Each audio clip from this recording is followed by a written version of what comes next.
大家好，咁今次咧就要介紹《頭文字 D》裏邊余文樂揸嗰部 GTR R32，係啦。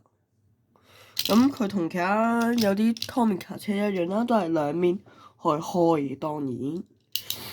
咁後邊嗰個 GTR 經典個尾燈啦，嗰個底盤都有寫嘅 Lancer GTR Skyline R32，係啦。